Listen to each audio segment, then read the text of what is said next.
जी अस्सलाम वालेकुम जी प्यारे दोस्तों के हाल ने। उम्मीद करना कि तुसी सारे भैन भरा ठीक हो ते अलहमदुलिल्लाह तुहाडे दुआवां नाल मैं भी बिल्कुल ठीक ठाक हाँ।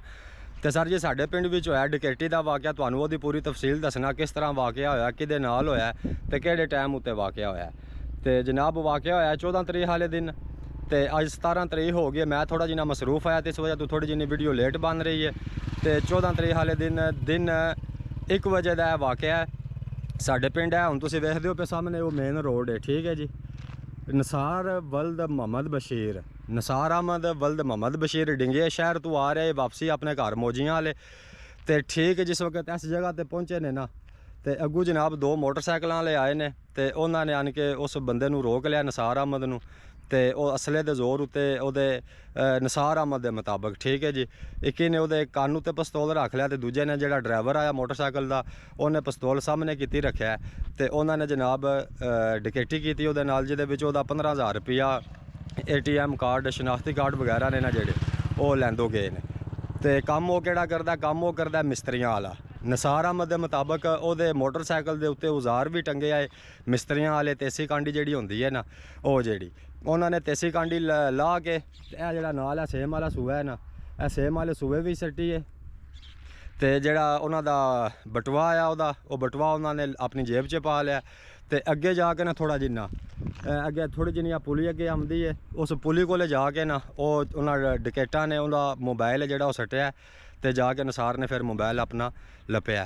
तो यह वाक़या जनाब दिहाड़ी 1:50 का FIR के मुताबिक जो FIR उत्ते टाइम लिखा है ना, वो 1:50 का वाक़या है, दिन 1:50 का, ठीक है जी।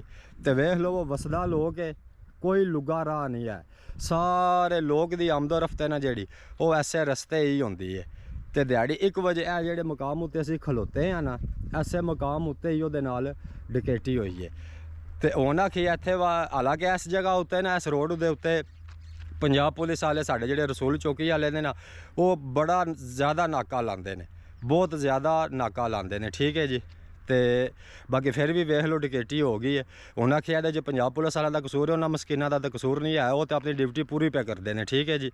तो उन्होंने तो साढ़े जोड़े असी मकामी बंदे हाँ, इन्हों चाहिए कि आमन जान वाले बंदे उत्ते गहरी नज़र रखन कि यह बंदा किस हालात का है, कितों आ रहा किकन जा रहा है, ਤਾਂ जाके कोई जो ना जराइम वो कंट्रोल होंदा है। तो पुलिस वाले ने जोड़े वो तो मस्कीन अपनी ड्यूटी पूरी करते हैं, ये कोई शक नहीं। इस जगह उत्ते इस रोड उत्ते सारे लोग नूं पता है कि वो काफ़ी सारे नाके लाते हैं, ठीक है जी। तो जगह जगह तो नाका लान भी नहीं होंदा। तो नाले ना तो रात का टाइम आया, दिहाड़ी 1:50 का टाइम आया जिस वक्त डकैती हुई है। तो वीडियो बनाने का मकसद है जनाब कि तुहानूं दस्सिया जे कि इस रोड के उत्ते वसदे रोड उत्ते भी डकैतियाँ होंदियां ने।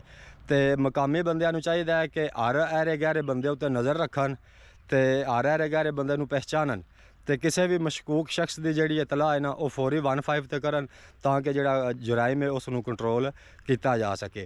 तो यह छोटी जी वीडियो आई, मैं आख्या भरावां नूं दस छड़ीए कि साडे पिंड डकैती का वकूआ होया है, वो भी दिहाड़ी 1:50 ते, ठीक है जी।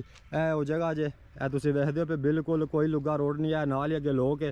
तो यह साइड उत्ते तुसीं वेखो, तो यह बिल्कुल चंद मीटर के फासले उत्ते जिहड़ा ना मेन रोड है, जिहड़ा मंडी खारियां वाला रोड है ना, वो रोड है।